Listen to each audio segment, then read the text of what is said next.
উৎসব আমাদের দেশের বড় বড় যে উৎসব আছে তার মধ্যে ঈদ উল ফিতর, ঈদ উল আজহা এবং আমাদের দুর্গাপূজার যে উৎসবগুলো হয়ে থাকে এগুলো খুব বড় উৎসব। আমাদের উৎসবকে কেন্দ্র করে একটি ট্রেন্ড চালু আছে যে উৎসব আসলে আমাদের জিনিসপত্রের দাম বেড়ে যায়।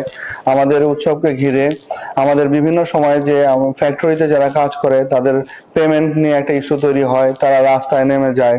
আসলে এইভাবে তো চলতে পারে না, এবং আপনি দেখবেন সারা পৃথিবীর ট্রেন্ডটাও এরকম না।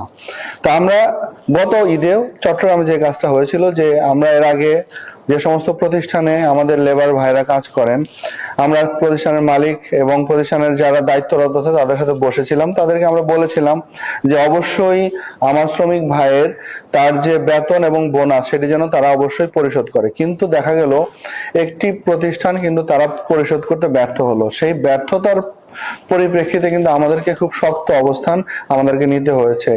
আমরা চাই না এই ধরনের শক্ত অবস্থান, কারণ আমাদেরকে কিন্তু শ্রমিককেও বাঁচাতে হবে, আমাদের মালিককেও বাঁচাতে হবে, আমাদের ব্যবসা প্রতিষ্ঠানগুলোকে কিন্তু আমাদেরকে সাপোর্ট দিতে হবে, কারণ তাদেরকে ব্যবসার পরিবেশটা যাতে তারা বজায় থাকে। যারা ব্যবসায়ী, যারা তাদের বিকেএমএ, বিজিএমইএ, তা অন্যান্য যারা আছেন তাদের সবার সাথে কিন্তু আমরা, এবং শ্রমিক নেতৃবৃন্দ যারা আছেন তাদের সাথে আমরা বসেছি, কথা বলেছি, এবং তাদেরকে আমরা বলেছি দেখেন আমরা এই ধরনের আর কোনো ইনিশিয়েটিভ নিতে চাই না। আমরা চাই শ্রমিক এবং মালিকের মধ্যে এবং প্রশাসনের মধ্যে একটা সুন্দর একটা সম্পর্ক থাকবে। আপনারা ব্যবসা করবেন, আমরা আমাদের প্রশাসনের পক্ষ থেকে আপনাদেরকে সাপোর্ট দেব। আপনাদের শ্রমিকদের দাবি দেওয়া থাকতে পারে, কিন্তু সেটা উইদিন ইওর বাউন্ডারি থাকবে।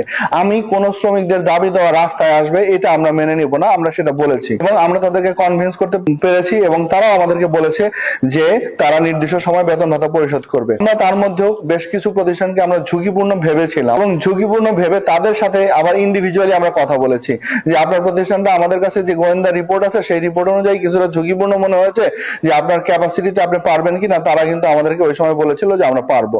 সেই আলোকে আজকে আমাকে মাননীয় মন্ত্রী মহোদয় ফোন করেছেন, এর আগেও 2বার ফোন করেছেন, স্যার যেহেতু গতবার একটা ঘটনা ঘটেছিল, এইবারও আমাদের সবকিছু ঠিক আছে কিনা। আমি বলেছি স্যারকে যে স্যার আমরা আলহামদুলিল্লাহ আমার এখানে চট্টগ্রামে এবার কোনো সমস্যা নেই।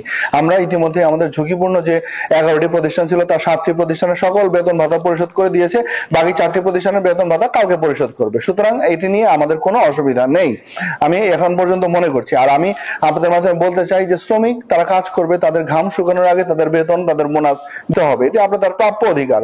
এবং আপনার যদি কোনো সাপোর্ট লাগে মালিক পক্ষকে বলবো, বা তাদের চালনা করে তাদেরকে বলবো, যদি সাপোর্ট লাগে, কোনো সহায়তা লাগে, আমরা অবশ্যই আপনাদের পাশে আছি, কিন্তু শ্রমিকের বেতন আপনাদেরকে নির্দিষ্ট সময় পরিশোধ করতে হবে।